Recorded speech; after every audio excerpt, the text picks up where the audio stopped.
ओम प्रकाश, हाँ sir, good evening sir. Good evening. आवाज आ रही है मेरी? हाँ सर, आ रही है सर। अच्छा, तो बताइए, कुछ क्वेश्चंस प्रैक्टिस कराए या वो रेक्स रेस के कुछ क्वेश्चन आगे हाँ बढ़े? सर, हाँ ये सर क्वेश्चन का, हाँ सर क्वेश्चन रिप्लाई एक करो। क्वेश्चन, एक आध क्वेश्चन और देख लीजिए एक्सरसाइज के। सर न्यूक्लियर फिजिक्स पढ़ा दीजिए, मैं क्वेश्चन देख लूंगा अगर कुछ होगा तो। अच्छा अच्छा, ऐसा कर लो, न्यूक्लियर फिजिक्स करा देते हैं। ठीक है सर। हाँ सर, न्यूक्लियर फिजिक्स पढ़ा दीजिए।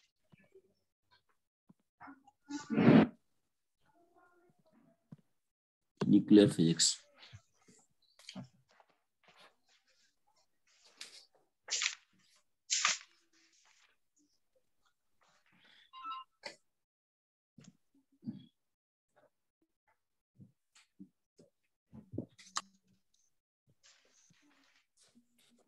देखो, कंपोजिट न्यूक्लियस तो आप जानती हो कि किस तरह का पार्ट होता है, क्या होता है न्यूक्लियस, सेंट्रल पार्ट होता है एटम का, ठीक है। तो कुछ बेसिक सी चीजें यस आपको सर। पता ही होती हैं, उसके बारे में बात करते हैं। न्यूक्लियस का कंपोजिशन जो होता है, nucleus and its composition, nucleus and its composition. Position yes sir.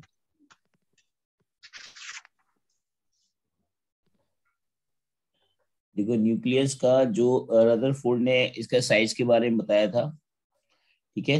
Rutherford ने न्यूक्लियस के साइज के बारे यस में सर। बात की, तो अल्फा पार्टिकल स्कैटरिंग एक्सपेरिमेंट में। और इसके जो पार्टिकल्स होते हैं वो न्यूट्रॉन्स एंड प्रोटॉन्स होते हैं, ठीक है।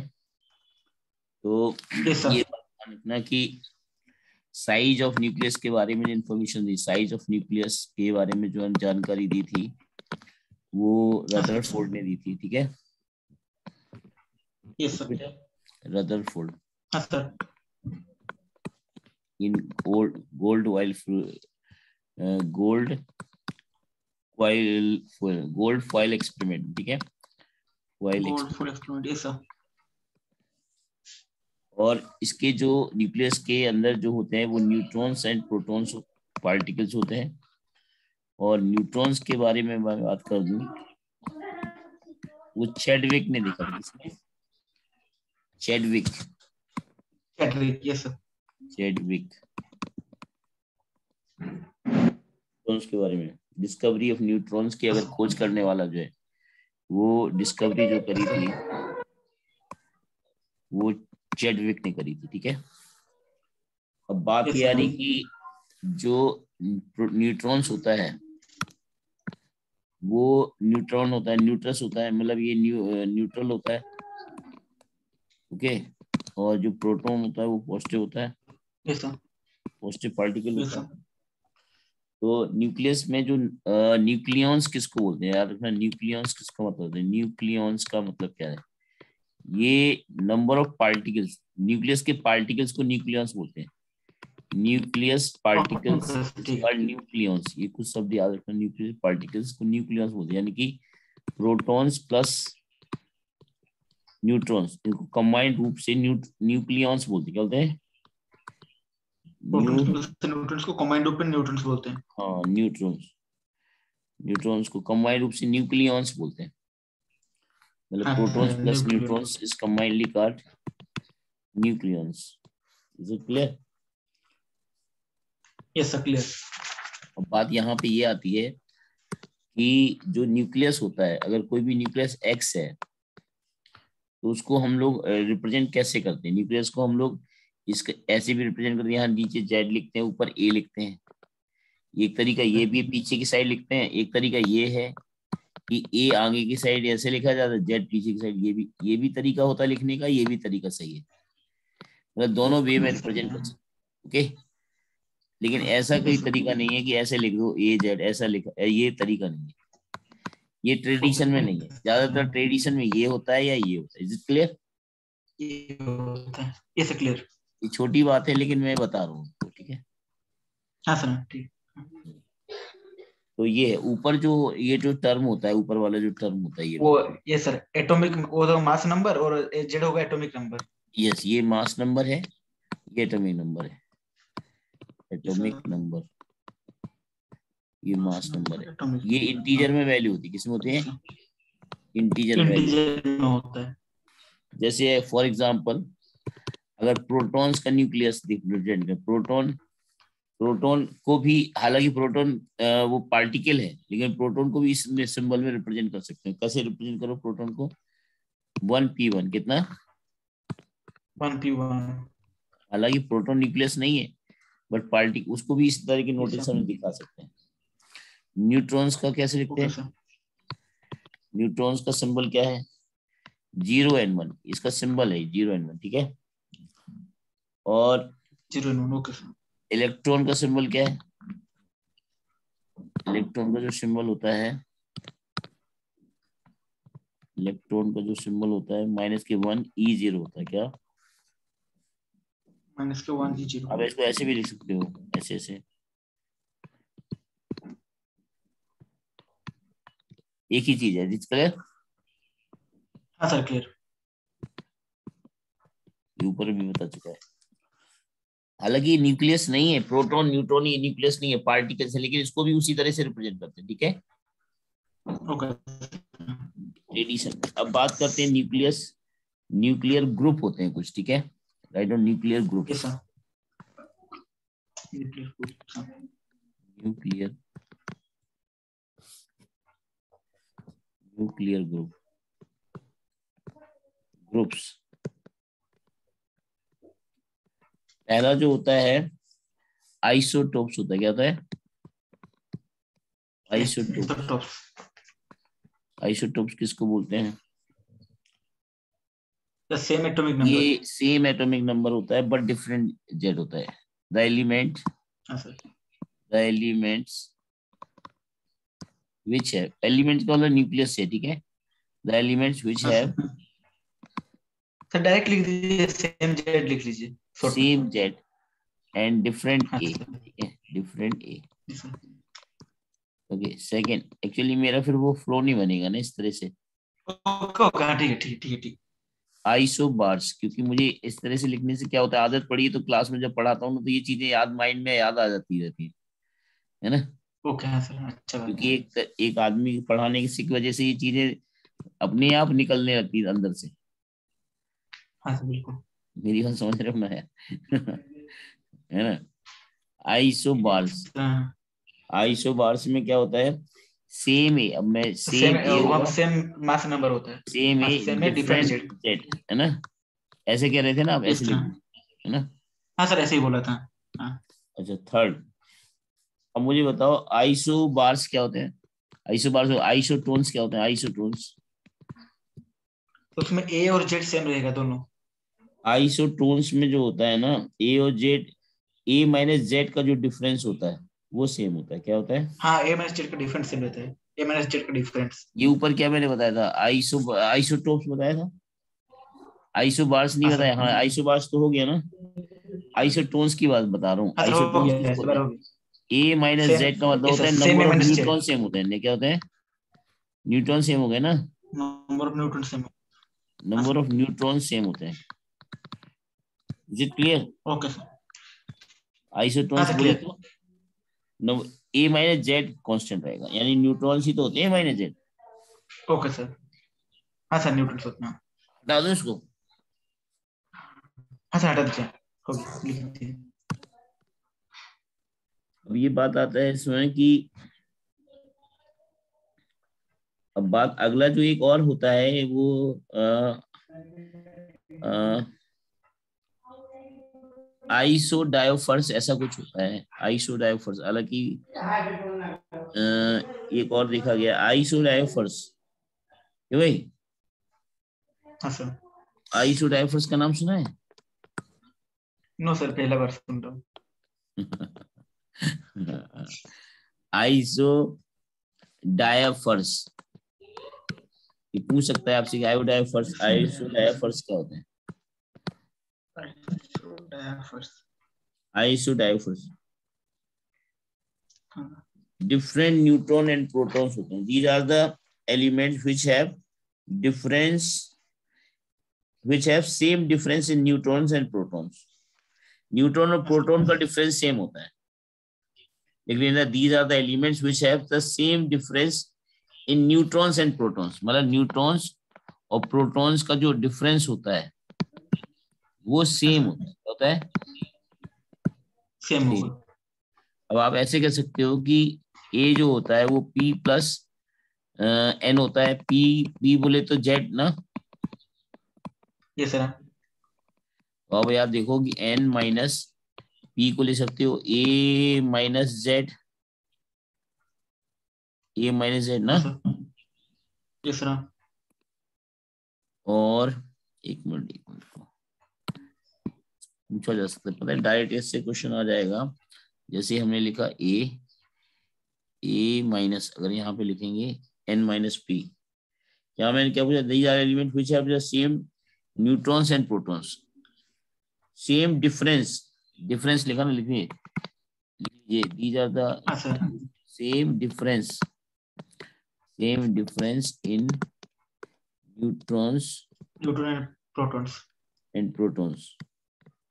प्रोटॉन्स का मतलब जेड होता है ना यार। हाँ सर, जेड होता है। ए होता है, तो अगर मैं डिफरेंस को लिखना चाहूँ एन माइनस, एन को अगर मैं लिखना चाहूँ तो क्या लिख सकता हूँ, ए माइनस पी लिख सकता हूँ मैं, एन को माइनस ये पी सर। ऐसे लिख सकता हूँ। ए माइनस टू पी लिख सकता हूँ क्या, ए माइनस टू जेड लिख सकता हूँ। ये माइनस टू पी। हाँ सर। आपको पता है एग्जाम में कैसे आएगा नीट में, 2022 नीट में जो एग्जाम में क्वेश्चन आएगा ना, ये हाँ sir. The elements for which A minus two Z is same, बच्चा कोई नहीं बता पाए बगैर तुम्हारे। एक में आइसोबार्स ओके, लिखा हाँ होगा, समझ गया। एक में ये सर। आइसोटोन्स लिखा होगा, एक में आइसोमर्स लिखा होगा, एक में आइसोडाइफर्स लिखा होगा, डाइफर्स। ठीक है, तो ये हो जाएगा। इज इट ये सर। क्लियर? ये सर क्लियर। ऐसे क्वेश्चन आ जाएगा अगर आएगा तो, क्योंकि नया है इसलिए लेटेस्ट बन सकता है कुछ। हटा दो सर ये इसको। जो लिखे हैं A minus P into minus P लिखे हैं ना। इंटू नहीं लिखा, माइनस पी लिखा है ना, आप खुद सोचो ना। एन माइनस पी का हाँ हाँ। डिफरेंस सेम होता है, तो एन को मैंने ओके क्या हाँ। लिख दिया, एन को लिख दिया ए माइनस पी, नहीं लिख दिया एन को, हाँ सर। एन को ए माइनस पी लिख दिया। ये माइनस पी तो ये ऑलरेडी सर। था, और पी को जेड लिख हाँ। सकते हैं। पी तो जेड होता है ना, ये sir. Number of proton Z के बराबर ही तो होते हैं, ये सर। नहीं होते क्या? हाँ सर होते हैं। तो A minus two Z constant लिख दिया, क्या बात है, हाँ सर। हाँ सर। हटा दूं। ये सर हटा दी। अब बात करते हैं साइज ऑफ न्यूक्लियस, ये तो कंपोजिशन हो उसके एलिमेंट्स की बात हो गई। Size of nucleus, size of A nucleus, देखो न्यूक्लियस का जो साइज होता है उसका रेडियस से मेजर किया जाता है, किससे? ये सर 1.2 फर्मी। तो ध्यान रखना, सिर्फ 1.2 फर्मी में काम नहीं चलेगा, ध्यान देना कि एक लॉ होता है जो वॉल्यूम ऑफ न्यूक्लियस होता है, वॉल्यूम ऑफ न्यूक्लियस। न्यूक्लियस को शॉर्ट में मैं एनयू लिख रहा हूँ, क्या लिख रहा हूँ, ठीक है एनयू, सर, ठीक बार है बार कौन एनयू। लिखता रहे एनयू। ये हाँ sir. Proportional to mass number होता है, क्या होता है, मास नंबर। Mass number. जब प्रोपोर्शनलिटी, तो यहाँ पे लिखो 4/3 pi R cube directly proportional to mass number A. तो यहाँ पे देखोगे A directly proportional to R की पावर 3 आ गया, यानी जो यस रेडियस हो सर। गई, रेडियस प्रोपोर्शनल टू ए की पावर 1/3 आ गया। हाँ सर। यहीं से इंपॉर्टेंट लॉ बन जाता है, R is equal to R naught A की पावर 1/3। ये इंपॉर्टेंट फॉर्मूला बन गया, इस पर क्वेश्चन पूछे जाते हैं। हाँ सर। हाँ। ये यस रेडियस सर। है, ये मिनिमम रेडियस है, यस क्या सर। है, मिनिमम रेडियस। जो हाइड्रोजन के लिए होती है, फॉर एच के लिए होती है क्या। और ये क्या है, मास नंबर। जैसे अगर मान सपोज कि यस सर। हाइड्रोजन के न्यूक्लियस की रेडियस निकालनी, हाइड्रोजन के न्यूक्लियस की, तो आर नॉट और ए कितना होता है, 1। हाँ सर। 1 आर नॉट की वैल्यू होती है 1.2 फर्मी, क्या होती है, मिनिमम। 1.2 सबसे फर्मी। सबसे छोटा एटम किसका होता है, हाइड्रोजन का ही होता है न्यूक्लियस। हाइड्रोजन का होता है। Yes sir. तो हाइड्रोजन की मिनिमम रेडियस पूछी जाए, चार ऑप्शन देखेंगे तो आप क्या लिखोगे, 1.2 फर्मी ना। Yes sir 1.2 Fermi. अब मुझे को बताओ, अगर आपसे कोई पूछे You find the size of Na nucleus. Na nucleus का साइज बताइए जरा. प्लस का 1 second sir. 1.2 Fermi. 1.2 into mass number sodium. 1 second.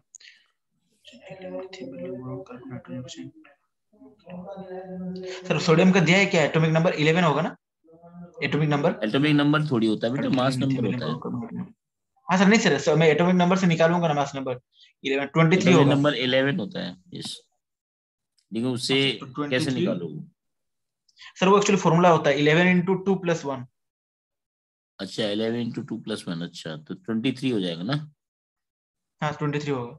अगर सर मतलब इवन नंबर होता है तो डायरेक्टली 2 into होता है, और अगर ओड नंबर होता है तो +1 हो जाता है. अरे वाह, ये कहाँ सीखा आपने? अगर आपको ये तो सही बताया, मुझे भी बस सिखा दिया तुमने. अगर मास नंबर निकालना है तो क्या तरीका बताया आपने? अगर ऑड नंबर होता है सर अगर सपोज इवन नंबर होगा तो इंटू 2 कर दीजिएगा. तो 2 times Z. हाँ sir, 2 2 times times Z. Z होगा अगर अगर इवन इवन नंबर नंबर होगा होगा. तो और इवन इवन होगा. हाँ यस इवन सर. मास ये हो और जाएगा ओड के मास. लिए 2 times of Z 2 plus times 1. 2 times Z plus 1 for odd number. अगर Z ऑड है तो क्या होगा? हाँ Z अगर बिल्कुल. ऑड है ना, वो Z यस इवन है तो सर. यही रहेगा ना. हाँ सर. ठीक है, वेरी गुड. बता दूं? हाँ सर, ये सर हटा दीजिए. तो अब आ जाएगा इससे. सर आ जाएगा. अब ये बात आती है बेटा कि जो इसकी डेंसिटी होती है न्यूक्लियस की, क्या जितने भी एलिमेंट होते हैं सबकी डेंसिटी एक ही होती है, अलग अलग होती है? क्यों बेटा? जितने एटम्स के न्यूक्लियस होते हैं ये सर सबका डेंसिटी मतलब density. Independent of mass number होता है ना वो. हाँ, ये इम्पोर्टेंट पॉइंट था जो अभी आपने मुझे बताया ना, और मैंने जो आपसे पूछा. ये बता सर. दूं? हाँ यानी कि ये सर. जो हटा दीजिए. जो डेंसिटी होती है is independent of mass number. Density of हाँ sir. Nucleus is independent on mass number A. Independent of mass. So हाँ sir. density of every nucleus ये सर. nucleus elements, ठीक है, इज ऑफ द ऑर्डर इस 10 to the power 17 to 10 to the power 14. इस same होगा. समझ गए ना भाई? सेम हो गया. हाँ डेंसिटी ठीक है इक्वल टू ठीक क्या है. था? मास अपॉन वॉल्यूम ना.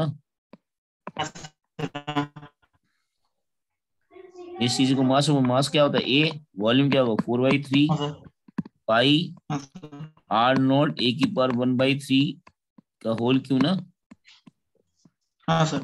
3/4 पाई आर नॉट क्यू ना. Yes sir. R naught cube आएगा ना, चेक करो. 1 second. 3/4 pi R naught cube. Sir ऊपर में एम आएगा ना, मास और रेक्टो आएगा. 3 into मास आएगा. चेक करो ना, मास कहाँ से आएगा?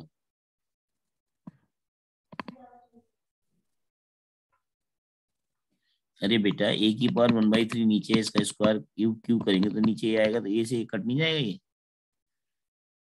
Okay okay. नहीं सर, मैं जो फॉर्मूला देख रहा हूँ तो उसमें लिखा है कि 3 MP divide by 4 pi R naught Q. 3 MP कहाँ से होगा? तुम कहाँ से देख रहे हो फॉर्मूला, बताओ. ये मुझे एमपी का सर वो मतलब क्या मॉड्यूल है? मॉड्यूल से लिखा था. नहीं, what is the mean of mass of MP? Proton. Mass of mass of proton. Proton. Density के फॉर्मूले में लिख रहे हो? डेंसिटी के में हाँ सर. हाँ मास ऑफ प्रोटॉन कैसे आएगा? आप खुद सोचो ना. अब सामने देख, हमें उसका देखना, न्यूक्लियस का डेंसिटी देखनी है ना यार. तो न्यूक्लियस की डेंसिटी क्या? हाँ mass sir. Upon volume. Mass किसका लिखे? ए नहीं होगा मास. मास बस ये नंबर को होगा. हाँ ये लिख सर. दिया ना. और 4/3 ये लिख दिया. पाई हाँ. आर क्यू आर नॉट, हम उसको क्या लिखेंगे? यही आएगा ना, 3/4 पाई आर क्यूब. ये कांस्टेंट होता है फॉर एवरी एलिमेंट. उन्होंने क्या लिखा जरा बता. 3 क्या? तो उन्होंने लिखा 3 MP MP divide by 4 pi R naught Q. मतलब वो एमपी लिखा है कि मास को AMP लिखे हैं वो लोग. मास मास को एएमपी AMP. एएमपी का मतलब अलग होता है ना, हाँ. एटॉमिक मास यूनिट होता है ना. एएमपी नहीं है, नो सर एटॉमिक नो मास सर, वो यूनिट। इधर से एमपी लिखा हुआ है, 3 MP लिखा हुआ है, लेकिन ऊपर में जो लिखा हुआ है वो मतलब एटॉमिक ए के साथ 3 A के साथ लिखा हुआ है कि एएमपी। एएमपी नहीं, एएमयू। नो सर, एमयू नहीं है सर, वो तो अलग बात है, मुझे भी पता था वो एमयू। मास किस में होता है, सर एएमयू आप में नहीं पूरा होता। हाँ सर, मास भी एमयू में होता है, लेकिन उधर मतलब वो वाला नहीं लिखा है, ए एम पी लिखा है, मतलब ए कैपिटल में ये वाला, और उसके साथ एम पी छोटा में लिखा हुआ है।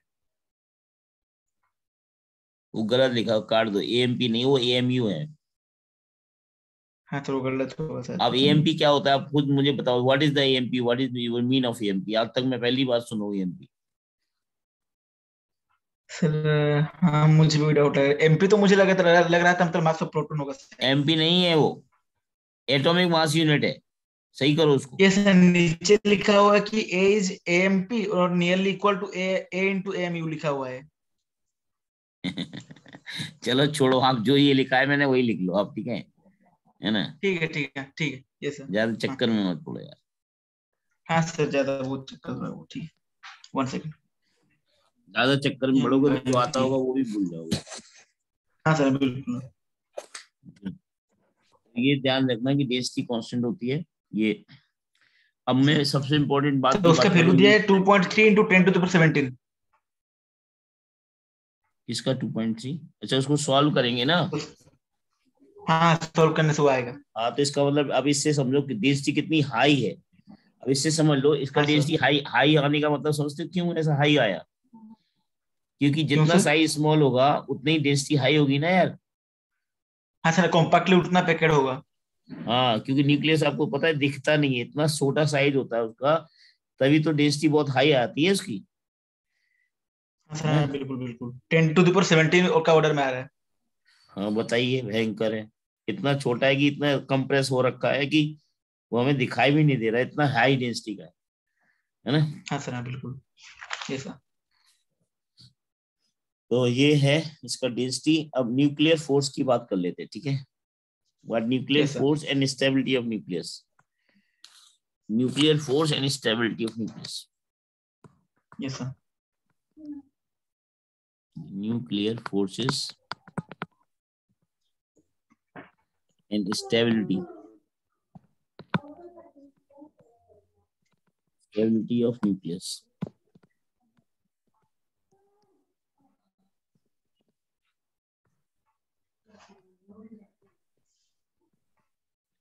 देखिए न्यूक्लियर, आपको पता है कि न्यूक्लियन से बनता है, न्यूक्लियस किससे बनता है, न्यूक्लियन से बनता है ना। हाँ सर, ये सर। तो ये sir. Nucleons are is in very small volume, क्या होते हैं, the inside the in very nucleus. Small volume. हाँ हाँ, ये इसको मैं ऐसे बना रहा हूँ, ये इसको न्यूट्रॉन समझ लेना, और जो ठीक है इसको सर। मैं बना रहा हूँ ये रेड से, उसको प्रोटॉन समझ लेना।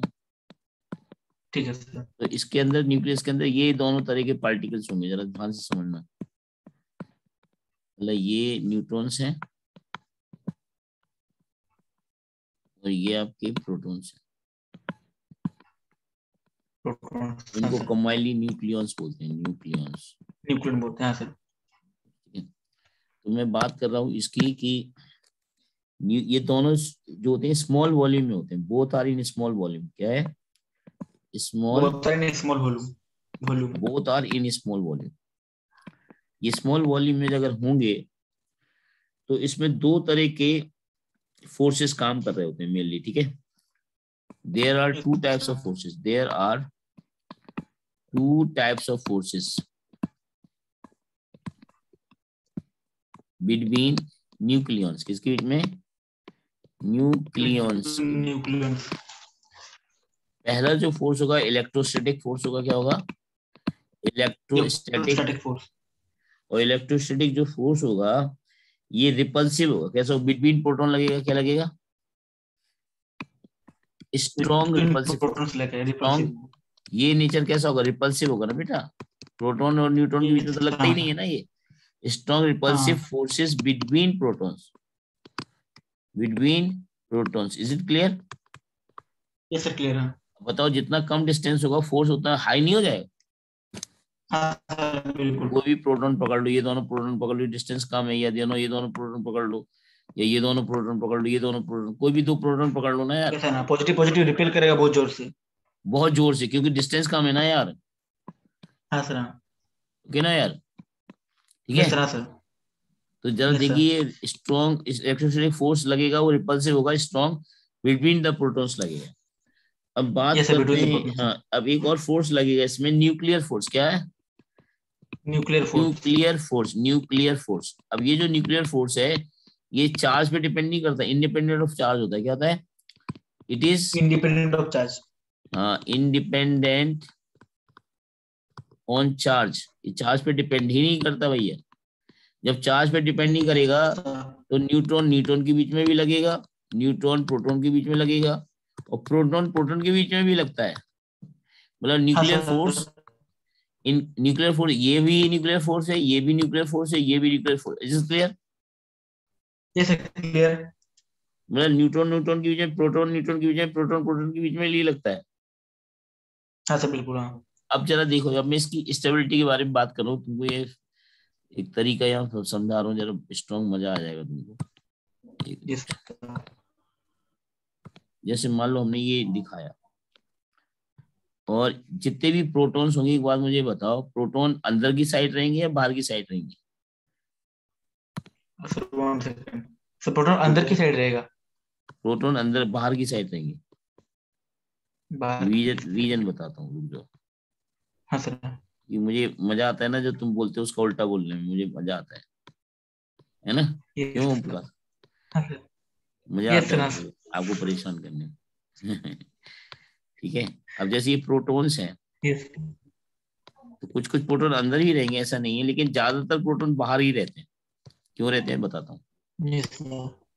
हाँ सर। ये मान लो अब हमने इसको, जो हमारे ये क्या बोलते हैं, ये जो है न्यूट्रॉन्स को हरे से दिखा दिया। क्या कर दिया? हरे से दिखा न्यूट्रॉन तो देते हैं न्यूट्रॉन्स कहीं भी को। घुस जाएंगे, उसको कोई दिक्कत नहीं। लेकिन प्रोटॉन्स यस ज्यादातर बाहर की साइड रहेंगे, न्यूट्रॉन्स तो कहीं भी रहेंगे। अब बोलो ना यार, लेकिन यस समझे? सर हाँ बिल्कुल। अब हाँ। मुझे एक बात बताओ, प्रोटॉन्स बाहर की साइड क्यों है? अब बताओ, प्रोटॉन प्रोटॉन में लग रहा है रिपल्सन, तो रिपल्सिव फोर्स के कारण प्रोटॉन सारी साइड में आ जाएंगे ना, वो न्यूक्लियस से बाहर भागने की टेंडेंसी में होंगे। रिपल्सन लग रहा है ओ ना भाई? हाँ सर हाँ बिल्कुल पॉजिटिव पॉजिटिव रिपल्सन करा होगा। हाँ, अब जरा ध्यान दो। जैसे अगर मैं सपोज करिए, एक पर्टिकुलर प्रोटॉन को देखो, इस वाले प्रोटॉन को जरा देखिए ध्यान से, थोड़ा कलर चेंज करते हैं, और ये वाला कलर ले लेते हैं, ये वाला नहीं, ये वाला कलर ले, ये वाला प्रोटॉन को पकड़ लो, ये वाले प्रोटॉन। अब इस वाले प्रोटॉन में ये यस वाला प्रोटॉन सर। रिपल्सिव फोर्स दे रहा है इधर की तरफ, Fe। हाँ सर। ये वाला प्रोटॉन रिपल्सिव फोर्स दे रहा है, Fe। एक प्रोटॉन को पकड़ रहा हूं मैं, ऐसी और भी प्रोटॉन्स यस को सर। रिपल्सिव फोर्स देंगे, ये भी फोर्स रिपल्सिव फोर्स देंगे, यस ये भी सर। प्रोटॉन रिपल्सिव फोर्स देंगे, ये भी प्रोटॉन रिपल्सिव, यानी सबका यस सर। ओवरऑल अगर देखा जाए, एक पर्टिकुलर प्रोटॉन में अगर आप देखोगे, तो नेट रिपल्सिव फोर्स कहाँ आएगा? बाहर की तरफ आएगा, सबका यस रिजल्टेंट सर। अरे आएगा कि नहीं? आउटवर्ड आएगा टुवर्ड्स आउटवर्ड। यानी इन सबका ऐसा रिजल्टेंट तो, आएगा। यानी इन सबका रिजल्टेंट यही तो आएगा। तो बोलो ना यार। हाँ सर यस सर। एक चीज मैं आपको बता दूं, कि जो न्यूक्लियर फोर्स, एक यहाँ पे मैं एक बात बताना भूल गया, कि इलेक्ट्रोस्टैटिक फोर्स स्ट्रांग होता है, लेकिन ये जो न्यूक्लियर फोर्स है वो रिलेटिवली वीक होता है। किसके? इलेक्ट्रोस्टैटिक फोर्स से। किससे? इलेक्ट्रोस्टैटिक न्यूक्लियर फोर्स है। फोर्स रिलेटिवली वीक फोर्स होता है, लिख लेना इस पॉइंट को, क्योंकि अभी यहीं पे स्टेबिलिटी की बात समझ में आएगी। इट इज हाँ ए सर हाँ। It is a relatively, relative strong तो होता है, रिलेटिवली हाँ सर वीक। लेकिन इलेक्ट्रोस्टैटिक के कंपैरिजन में वीक होता है। हाँ, it is relatively weak as compare weak force, है ना? As compare to electricity, as compare electrostatic. To electricity. Is it clear? Yes sir. Electrostatic force. Sir gravitational force लगेगा कि नहीं इधर? नहीं नहीं नहीं नहीं, बिल्कुल नहीं। ग्रेविटेशन फोर्स बिल्कुल नहीं लगेगा, मास तो बहुत ही कम है यार, इतना काम ही नहीं करता वो ग्रेविटेशन फोर्स, समझे? न्यूक्लियर ये सर फोर्स बुक में ग्रेविटेशन गलत दे फोर्स दिया से है सर बुक में है। लिखा है कि three forces are acting gravitation force को भी लिख दिया है। नहीं नहीं, वो चूतिया है जिसने लिख दिया है। हाँ सर गलत है। हाँ, वो नहीं काम करेगा इसमें। न्यूक्लियर फोर्स जो है, वो इंडिपेंडेंट ऑफ चार्ज, मास, ये सबसे इंडिपेंडेंट, दो ही फोर्स काम करते हैं, ठीक है। Yes sir, yes sir. Okay, तो वैसे ही आप खुद सोचो, ग्रेविटेशन फोर्स सबसे वीक फोर्स होता है, खुद सोचो, जब सबसे वीक फोर्स हाँ होता है सर, और इनके भी मास इतनी 10⁻27 -38 के उसमें -31 के ऑर्डर के होते हैं, तो ग्रेविटेशन फोर्स का कहाँ औकात रहेगी इनके सामने? हाँ सर, बिल्कुल ना। इलेक्ट्रोस्टैटिक न्यूक्लियर के सामने ग्रेविटेशन फोर्स कहाँ टिकेगा यार? यस सर, हाँ सर, हाँ, बिल्कुल। तो उसको तो मैं जीरो मान लूंगा ना यार। यस सर, हाँ सर। काट दो उसको, जिसने भी लिख दिया है वो इसे काट दो अभी एलियन तुरंत, वाला बहुत गलत किया है सर, काट एलियन दो, वाला मेरे में बहुत सामने गलत। काटो उसको, यस सर, समझ काट गए? दिया सर। हाँ, yes sir. Electrostatic force nuclear force के आगे ग्रेविटेशन फोर्स की क्या औकात है? Yes sir. Okay, weak force होता है यस लेकिन सर। लॉन्ग रेंज होता है, ये बात मानते हैं, वो लॉन्ग रेंज होता है।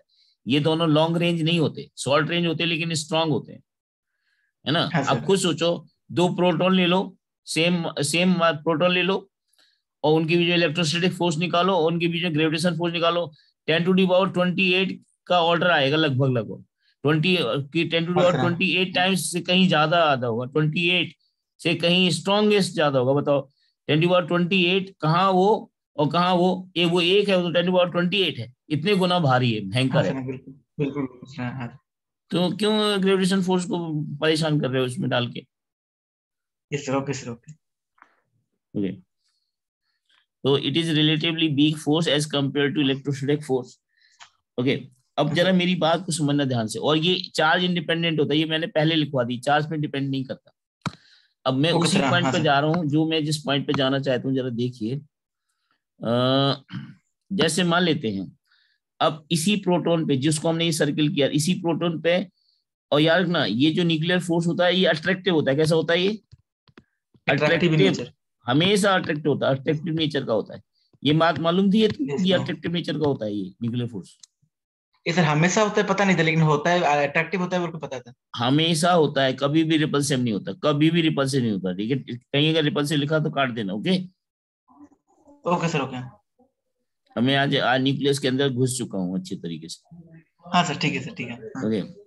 तो जरा देखिए, ये अट्रैक्टिव फोर्स होता है। अब जरा देखो, इस प्रोटोन पे जिसपे हमने नेट फोर्स इलेक्ट्रोस्टैटिक बाहर की तरफ देखा, अब ये जितने हरे हरे दिख रहे हैं तुमको, ये जो हरे हरे क्या है, न्यूट्रॉन्स हैं, क्यों ये भाई? सर न्यूटन से। तो ये ये वाले सर। फोर्स कहाँ लगाएंगे इस पे, इधर की तरफ लगाएंगे, ये वाली इन सबका रिजल्टेंट कहाँ जाएगा, अंदर की तरफ जाएगा, ये सर डाउनवर्ड, हाँ, अंदर की तरफ।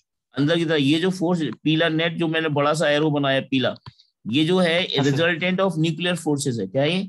Resultant of nuclear resultant of force nuclear on this forces. Proton, एक पर्टिकुलर प्रोटॉन की बात हो रही है, अरे बोलो ना यार। ये सर, हाँ। ये सर, हाँ, बिल्कुल सर, हाँ। यानी ये वाले प्रोटॉन पर दो तरह के फोर्स देखे हमने, नेट फोर्स इलेक्ट्रोस्टैटिक बाहर की तरफ नेट, और नेट फोर्स ये न्यूक्लियर फोर्स अंदर की तरफ, ओके नेट, ओके। ये सर। ये वाला प्रोटॉन, इज इट क्लियर? ये सर क्लियर, हाँ।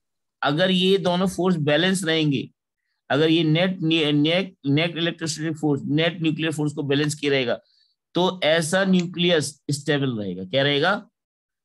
स्टेबल समझ गए? रहेगा। हाँ, लेकिन अगर हाँ सर, हाँ। इलेक्ट्रोस्टैटिक फोर्स स्ट्रांग हो गया, स्ट्रांग तो होता ही है, और पता है हाँ। ये अनबैलेंस, अनबैलेंस कैसे होता है, जिसमें कभी किसमें न्यूट्रॉन ज्यादा हो गए, प्रोटॉन कम हो गए, जिसमें क्या होते हैं, आपको पता है N/P रेशियो देखा जाता है, जब स्टेबिलिटी देखते हैं N/P रेशियो, ये सर, हाँ, बिल्कुल सर। याद आया कुछ? तो अब मुझे बताओ, हाँ सर, न्यूक्लियर हाँ। अलग अलग न्यूक्लियस में N/P रेशियो अलग अलग होता है, तो ये सर, हाँ। जिस न्यूक्लियस में N/P रेशियो ऐसा हो जाए कि जिसका स्ट्रॉन्ग इलेक्ट्रोस्टैटिक फोर्स ज्यादा हो जाए स्ट्रॉन्ग स्ट्रॉन्ग न्यूक्लियर फोर्स से, हालांकि न्यूक्लियर फोर्स तो Fe के सामने तो कम होता है ना स्ट्रॉन्ग, हाँ सर, कम होता है। लेकिन जिस न्यूक्लियस के अंदर N/P रेशियो ऐसे हो कि नेट इलेक्ट्रोस्टैटिक फोर्स ज्यादा हो जाए नेट न्यूक्लियर फोर्स से, तो ऐसा न्यूक्लियस तुरंत फट जाएगा, डिसइंटीग्रेट हो जाएगा, वो तुरंत लाइटर न्यूक्लियस में टूट जाएगा ताकि वो स्टेबिलिटी गेन कर ले।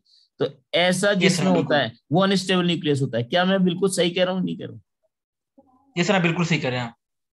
समझे? तो अनस्टेबिलिटी यहीं से डिसाइड होती है कि जिसमें नेट हाँ सर, रिपल्सिव हाँ। फोर्स जो होता है इलेक्ट्रोस्टैटिक, जिसमें ज्यादा हो जाए न्यूक्लियर फोर्स से वो डिसबैलेंस होके वो डिसइंटीग्रेट हो जाता है, वो टूट जाता है। इससे अनबैलेंस्ड हो जाता है वो, और जिसमें इक्वेट रहता है, बराबर रहता है, वो स्टेबल रहता है। Is it clear? स्टेबल रहेगा। ये सब पूरा क्लियर सर। तो इसको बना लीजिए, मैं इसको हटा देता हूँ। जैसे बना ले सर, बना ले उसको। तो कुछ फैक्ट है, नोट कर लीजिए इसके बारे में, जो भी हमने पढ़ा इसके बारे हाँ में सर, कुछ वो फैक्ट्स नोट कर लेते हैं।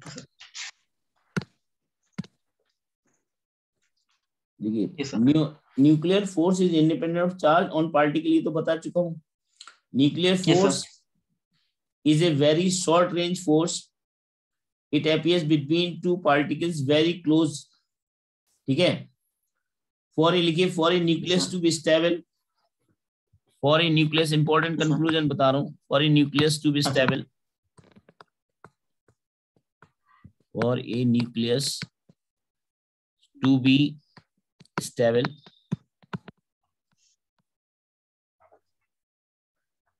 electrostatic force between electrostatic force between protons between. ये सर। must be balanced, ये sir. must be balanced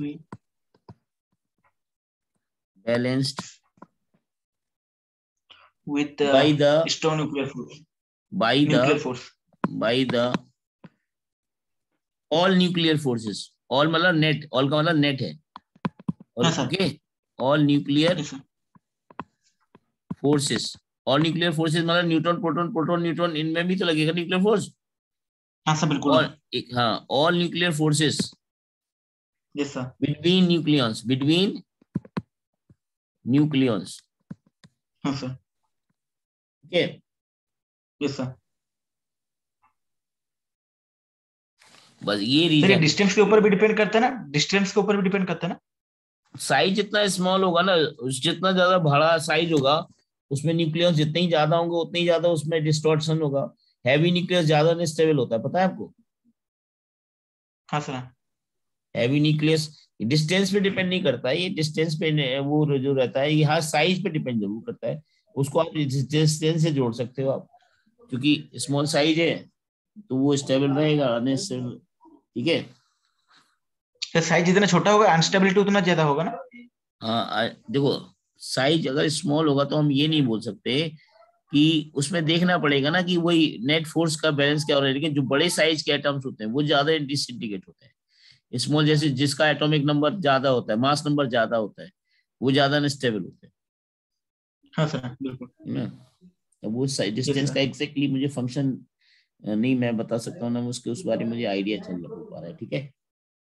yes sir. हाँ, तो ये चीज आपने देखी कि अनस्टेबिलिटी क्यों हो रही है। और रेडियो एक्टिविटी क्या है? रेडियो एक्टिविटी यहीं से स्टार्ट होती है। देखो, कोई भी वेरी हैवी न्यूक्लियस जो होता है वो जनरली अनस्टेबल, लेकिन very heavy nucleus are oftenly unstable. Note down, very okay heavy sir. Nucleus या हैवी न्यूक्लियस, वेरी हैवी भी लिख दो, very very heavy heavy, nucleus. Yes sir. Heavy तो न्यूक्लियस। लेकिन very heavy nucleus, yes sir. Nucleus are unstable, very unstable. हाँ sir. Heavy heavy nucleus are unstable. ठीक है? Main unstable. वही reason है कि नेट इलेक्ट्रोस्टैटिक फोर्स ज्यादा हो जाता है नेट न्यूक्लियर फोर्स से। एफ नेट इलेक्ट्रोस्टैटिक जो होता है ना, इलेक्ट्रोस्टैटिक, ये ग्रेटर देन होगा एफ नेट न्यूक्लियर से। ठीक है? Yes nuclear sir. Force, sir, जैसे कि इलेक्ट्रोस्टैटिक फोर्स और ग्रेविटेशनल फोर्स मतलब सेंट्रल फोर्स होते हैं, तो न्यूक्लियर हाँ, फोर्स सेंट्रल फोर्स होगा क्या। नहीं, न्यूक्लियर फोर्स ऐसा कोई फोर्स नहीं, सेंटर वेंटर नहीं, उसमें कोई सेंटर का चक्कर नहीं है। अरे बोलो ना यार। ठीक है सर। हाँ सर, ठीक। न्यूक्लियर फोर्स ऐसा फोर्स है जो जस्ट बताया गया है ना, आज तक उसने किसी ने न्यूक्लियर फोर्स के डिस्टेंस का कोई लॉ दिया है। ठीक है? हाँ सर। तुम्हारे पास है तो बताओ, है क्या कोई law no sir. No sir. No distance sir. का? जब है ही नो नहीं तो सर। मैं क्यों फालतू में पंगे लूं उसमें, सेंटर हाँ सर। फोर्स की बात। ठीक है? लगता है न्यूक्लियस से न्यूक्लियस के बीच है ना। अब कहोगे इनवर्स स्क्वायर लॉ को फॉलो करता है क्या न्यूक्लियर फोर्स? जब डिस्टेंस का ही नहीं उसका आता पता तो कैसे इनवर्स स्क्वायर लॉ बोलोगे? बोलो ना यार। यस हाँ, बिल्कुल। हाँ है सर। ना? Yes sir. तो क्या बता रहा था मैं, हाँ, वेरी हैवी न्यूक्लियस जो होते हैं वो अनस्टेबल होते हैं, इज इट क्लियर? हाँ तो सर। सच इसमें लिख सकते हैं, इसमें due to large size balancing of force can not be achieved. Large size के कारण फोर्स का बैलेंस अचीव नहीं हो पाता, देखिए, due to okay large sir. Size, क्योंकि बहुत ज्यादा उसमें न्यूक्लियस भरे होंगे, तो जितना ज्यादा न्यूक्लियस यस भरे सर। होंगे उतनी ज्यादा उसमें अनस्टेबिलिटी रहेगी कि भाई, हाँ sir. Due to large size. Balancing of force can not आपको बी पता हैपेंड। है एक कमरे में एक गुब्बारे के अंदर एक निश्चित अमाउंट की हवा भरी जा सकती है, एक उससे ज्यादा भर दोगे तो वो जल्दी फूटने के चांसेस रहेंगे ना उसके। हाँ सर, ब्लास्ट कर जाएगा। हाँ भाई, वही सब समझ ले यार, है ना? Yes sir. हाँ sir. Due to large large size balancing of forces, balancing of forces can not be achieve, can not be yes achieve, sir. Can not be can achieve. हाँ। Not be achieved. Okay, even by extra neutrons due to size, बस ये दुनिया भर की चीजें नहीं लिखना, due to बस, कैन नॉट बी अचीव। तो इसमें लिख सकते हैं सच न्यूक्लियाई, सच न्यूक्लियाई कौन सा, हैवी न्यूक्लियस वाला, ठीक है, हाँ सर। Yes sir. Such nuclei spontaneously breaks, spontaneous मतलब अपने आप, उसको फोड़ने की जरूरत नहीं, अपने आप फूटेगा, ठीक है। Yes sir. स्पॉन्टेनियस मतलब अपने आप फूटता है, लेकिन कब फूटेगा कुछ नहीं कह सकते। हाँ sir. Spontaneous, yes sir, spontaneously. Spelling हाँ देखो, सर। स्पॉन्टेनियस की सही है, सर स्पॉन, एस लगेगा, ओयू ओयू के बाद एस लगेगा। SPO N T OU A N E O U S L Y. TANE O U S L Y. OUS, अच्छा SLY, हाँ सर। स्पॉन्टेनियस, अच्छा, spontaneously break, spontaneously break yes sir. into lighter nuclei, into lighter lighter nuclei. nuclei, lighter nuclei, हाँ sir. ठीक है। Yes This sir. is called radioactivity, this is called, radioactivity. this is called radio. अगर आपसे कोई पूछे radioactivity क्या है, तो हैवी न्यूक्लियस का अपने आप उसको ब्रेक होना हाँ लाइटर सर। न्यूक्लियाई में, उसको रेडियोएक्टिविटी बोलते हैं। Is it clear? Yes sir, clear. हाँ सर। हटा दूं? हाँ सर, हटा दीजिए। अब यहाँ पे टर्म आता है न्यूक्लियर बाइंडिंग एनर्जी के बारे में बात कर ले। अब रेडियोएक्टिविटी अपने आप में एक बड़ा, अपने आप में पूरा है, आज नहीं हो पाएगा रेडियोएक्टिविटी, तो अब शुरू भी नहीं होगा आज। अब मैं बाइंडिंग हाँ सर, एनर्जी अब की शुरू बात कर लेता नहीं हूँ, होगा। ठीक है। यस सर, बिल्कुल। हाँ सर। तो write down nuclear binding energy. Sir Einstein का कुछ कंट्रीब्यूशन था क्या न्यूक्लियस में? आइंस्टीन का कंट्रीब्यूशन, हाँ सर। आइंस्टीन का कंट्रीब्यूशन के बारे में मुझे अभी आइडिया नहीं है, क्यों, कुछ था तो बताओ मुझे भी, क्या था? ये सब लिखा था, Einstein's mass energy equivalent is equal to हाँ एमसी हाँ, स्क्वायर। अभी वही बताने जा रहे हैं, अच्छा, इस टाइप का मास एनर्जी उसमें तो होगा ना, बाइंडिंग एनर्जी में। हाँ। अब मुझे लगा कि यस। उसके उसमें इसके फोर्सेस के बारे में आइंस्टीन का, तो उस बारे में मैंने कहा ये इसमें तो कहाँ से आ गया कुछ। हाँ, नो सर, नो मास सर। मास डिफेक्ट में है आइंस्टीन का, यस, उसमें ही बराबर में यस सर। यस। मुझे लगा तुम न्यूक्लियस के अंदर जाके बात कर रहे हो, okay, no sir, no sir, no stability के बारे में बात उसकी कर रहे हो, ठीक है। सर। तो इसमें लिखिए nuclear binding energy, yes sir, nuclear binding nuclear energy. Binding energy, nuclear binding energy. देखो, कोई भी न्यूक्लियर जो होता है वो स्ट्रॉन्ग स्टेबल क्यों होता है? Because of strong nuclear forces की वजह से होता है। अगर आप कोई बोले कि यस सर। कोई भी न्यूक्लियस स्ट्रॉन्ग बैलेंस स्टेबल क्यों होता है, स्ट्रॉन्ग न्यूक्लियर फोर्स की वजह से होता है, क्योंकि अगर स्ट्रॉन्ग वो हो जाए न्यूक्लियर फोर्स किससे, इलेक्ट्रोस्टैटिक फोर्स से, तो वो अच्छा है ना, वो तो अंदर की साइड लगता है, तो वो तो और उसको बचा के रखेगा। यस सर, बिल्कुल। हाँ। मेरी बात समझ में आ रही कि नहीं आई, जो भी यस मैंने बात हाँ। बोली? यस देखो, सर, अगर मतलब आइदर इलेक्ट्रोस्टैटिक इक्वल होने फोर्स, से होगा या फिर उससे मतलब ज्यादा होने से होगा हाँ, न्यूक्लियर अगर फोर्स। इलेक्ट्रोस्टैटिक फोर्स ज्यादा हो जाएगा तो वो स्टेबल नहीं हो पाएगा ना भाई। लेकिन अगर हाँ हाँ, बिल्कुल। इलेक्ट्रोस्टैटिक फोर्स कम होगा या बराबर होगा न्यूक्लियर फोर्स के, तो यानी कह सकते हैं कि एफ न्यूक्लियर जो होगा, एफ न्यूक्लियर अगर less than equal to, sorry उल्टा कर दिया, ग्रेटर देन इक्वल टू, हाँ, एफ न्यूक्लियर जो होगा, न्यूक्लियर फोर्स अगर greater than equal to F E हो जाए तो हाँ इसका सर, मतलब वो स्टेबल होगा। बोलो यस स्टेबल सर, न्यूक्लियर बिल्कुल, हाँ, होगा। यस सर, ये clear? Yes sir, clear sir. हाँ, ये चीज, तो इसी की मैं बात कर रहा हूं कि न्यूक्लियर फोर्सेज जो होता है, देखो प्रोटॉन्स और न्यूट्रॉन्स को अपने अंदर रखता है वो। तो जैसे मान लो कोई एक्स न्यूक्लियस है, तो उसके बाइंडिंग एनर्जी की मैं बात करूं, बाइंडिंग एनर्जी है क्या, यानी उसके यस सर, न्यूक्लियंस को अपने अंदर रखने के लिए जो उसको एनर्जी की रिक्वायरमेंट होती है। जैसे मान लो कोई न्यूक्लियस है आपका ए जेड, तो इसका बाइंडिंग एनर्जी कैसे डिफाइन होगा? अगर मैं इसको तोड़ता हूं तो ये ए जेड प्रोटॉन्स में टूटेगा और ए माइनस जेड न्यूट्रॉन्स में टूटेगा, बोलो ना यार। हाँ सर, यस सर, तो अगर मैं इसको तोड़ना चाहूं तो हमें उसको कितनी एनर्जी दें, बाइंडिंग एनर्जी तो दे दें, तभी तो हाँ सर, टूटेगा। यस सर, हाँ या सर, अगर नहीं तोड़ना चाहे तो वो अपनी बाइंडिंग एनर्जी लिए रहेगा तो टूटेगा ही नहीं यार। यानी जितनी यस उसकी सर, बाइंडिंग बिल्कुल, एनर्जी है उतना उसको एनर्जी अगर दे दे तभी तो टूटेगा वो। हाँ सर, बिल्कुल सर, हाँ, तो बाइंडिंग एनर्जी ऐसे समझ सकते हो कि it is the total energy required to supply to a nucleus. Note down, it yes sir, is the total total energy energy,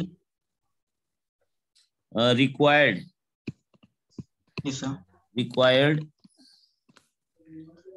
to split to it a into its nucleus to a nucleus, nucleus to a nucleus to a nucleus yes sir, to हाँ, break to break, it into its yes sir, nucleons, it break it nucleons, ऐसा कहते हैं break it nucleons, इनके nucleons को break करने के लिए, nucleons को तोड़ने के लिए, अलग अलग यस करने सर, के लिए जो एनर्जी रिक्वायर्ड होती है, ठीक है, वो हाँ इसकी sir, binding yes energy sir, होती है। It is total energy required to a nucleus to break its nucleons. Is it clear? हाँ सर, यस सर, तो ब्रेक न्यूक्लियस में ब्रेक कर दिया ना, जेड प्रोटॉन्स अलग कर दिए, ए माइनस हाँ जेड सर, न्यूट्रॉन्स अलग कर दिए, जो एनर्जी रिक्वायर्ड होगी वही बाइंडिंग एनर्जी हो जाएगी। हाँ सर, बिल्कुल सर, ठीक है, यस सर, ओके। अब इसके बाद है बाइंडिंग एनर्जी निकालते कैसे हैं।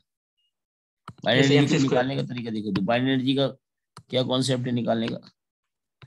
Binding energy is defined as, जो इस प्रोसेस में जो यहाँ पे इसका मास क्या होता है, प्रोटॉन का मास mp, न्यूट्रॉन्स का मास क्या mn, तो टोटल इसका मास क्या होगा, yes sir, Z times mp हो जाएगा। इसका मास हाँ कितना होगा, सर, ए माइनस जेड टाइम्स mn हो जाएगा न्यूट्रॉन्स का मास, ठीक है। हाँ सर, तो इसमें जो मास ऑफ प्रोडक्ट होगा, mass of product minus mass of x, mass of x, yes sir, इसके जो डिफरेंस को होते हैं इसको मास डिफेक्ट बोलते हैं। क्या बोलते हैं? इसको बोलते हैं मास डिफेक्ट, मास डिफेक्ट, याद रखना मास डिफेक्ट। इसका मास, ओवरऑल मास जो होगा वो इसके मास से ज्यादा होगा। न्यूक्लियस का जो टोटल मास होता है हाँ सर, वो हमेशा ज्यादा होता है, टोटल मास ऑफ न्यूक्लियस। अब कहोगे ऐसा क्यों होता है यार, अब ऐसा क्यों होता है, इसका मैं क्या जवाब दूं यार। जो न्यूक्लियस का टोटल मास होता है वो न्यूक्लियस के मास से ज्यादा ही होता है बेटा। हाँ सर, मेरी बात समझ में आ रही है? यानी टोटल मास ऑफ न्यूक्लियस, ये क्या है, टोटल मास ऑफ न्यूक्लियस ही तो है। हाँ सर, yes sir, total mass of nucleus क्या है, total total mass of mass nucleus, of nucleon बेटा, न्यूक्लियस नहीं, न्यूक्लियन, हाँ न्यूक्लियन, यस सर, न्यूक्लियंस, कौन कौन बोला ना, इसको यस बोलते सर, हैं मास ऑफ, न्यूक्लियंस, न्यूक्लियंस, हाँ मास ऑफ न्यूक्लियस बोलते हैं इसको, मास ऑफ न्यूक्लियस। ये हमेशा ज्यादा, इनका जो डिफरेंस होता है उसको मास डिफेक्ट बोलते हैं। हटा दो इसको, यस सर। तो ऊपर में जो लिखे हैं ए माइनस जेड, वो न्यूक्लियन लिखे हैं या फिर न्यूक्लियस लिखे हैं? ये न्यूट्रॉन्स लिखे हैं बेटा, ए माइनस जेड न्यूट्रॉन्स लिखे हैं। अरे भाई neutrons Z one proton second sir, निकाल दिए तो ए माइनस जेड न्यूट्रॉन्स नहीं हो जाएंगे। हाँ सर, हाँ, एम एन किसका मास है, न्यूट्रॉन का मास है ना, तो ए हाँ sir, minus Z number of neutrons हो गए ना। यस एक सर, न्यूट्रॉन्स का मास एम एन है, तो A minus Z total number of neutrons का एम, एक न्यूट्रॉन के मास से मल्टीप्लाई करोगे तो total mass of nucleus nucleus sorry neutrons आएगा कि नहीं आएगा। इससे बिल्कुल आएगा सर।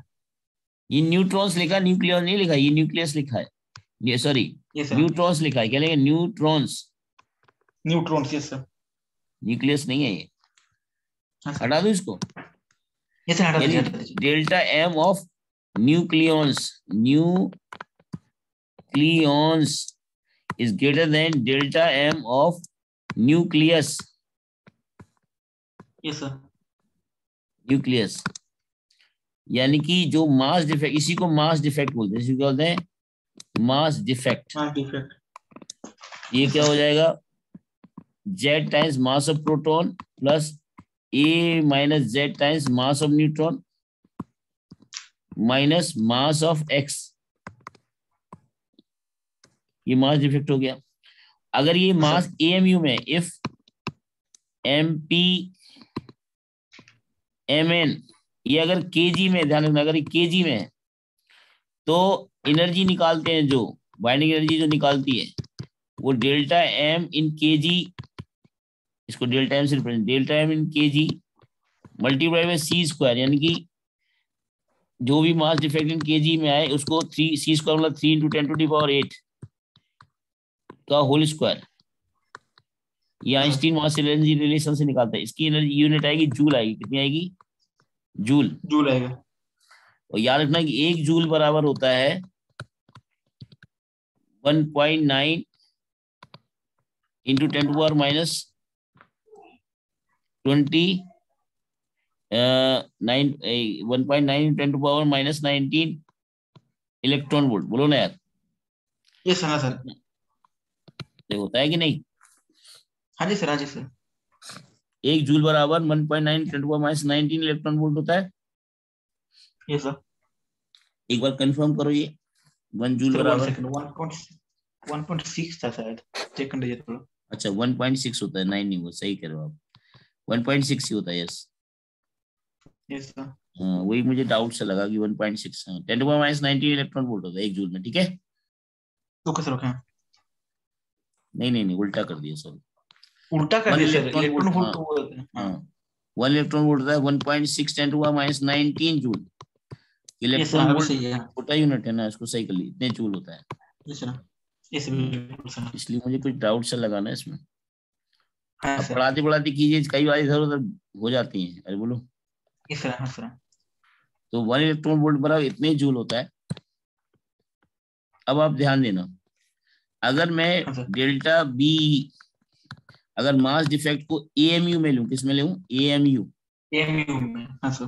तो यहाँ पर 931.5 से मल्टीप्लाई कर दो, आप c² को भूल जाओ, ये डायरेक्ट MEV में आंसर आ जाएगा। किसमें आ जाएगा? MEV में। सर 931.5 लिखे ना?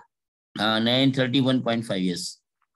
तो याद रखना, ये बाइंडिंग एनर्जी, इसको होते हैं मेगा इलेक्ट्रॉन वोल्ट। क्या होते हैं? Mega electron volt. 1 MEV जो होता है वो 10⁻6 EV होता है। 10⁻6 EV। Okay sir. तो अगर हम इसको जूल में कन्वर्ट करना चाहें तो आसानी से हम कन्वर्ट कर सकते हैं, लेकिन बाइंडिंग एनर्जी अगर जूल में है तो इलेक्ट्रॉन वोल्ट में कन्वर्ट करने में आपको अच्छा खासा मल्टीप्लिकेशन करना पड़ेगा, क्यों भाई? हाँ सर, बिल्कुल ना। तो डेल्टा M अगर AMU में पता है तो उसको बाइंडिंग एनर्जी को आप डायरेक्ट, बाइंडिंग एनर्जी को आप MEV में लिख सकते हो, EV में लिख सकते हो, जूल में लिख सकते हो इजीली ना। Yes sir. क्योंकि इससे इसमें जा सकते हो 10⁻6 मल्टी, और इससे इसमें जा सकते हो। अभी ये वाला रूल बता दिया। हाँ सर। अरे बात सुन रहे हैं या नहीं मेरी बात? हाँ सर, समझा। हाँ सर। तो ये हटा दो, इसे हटा दीजिए सर।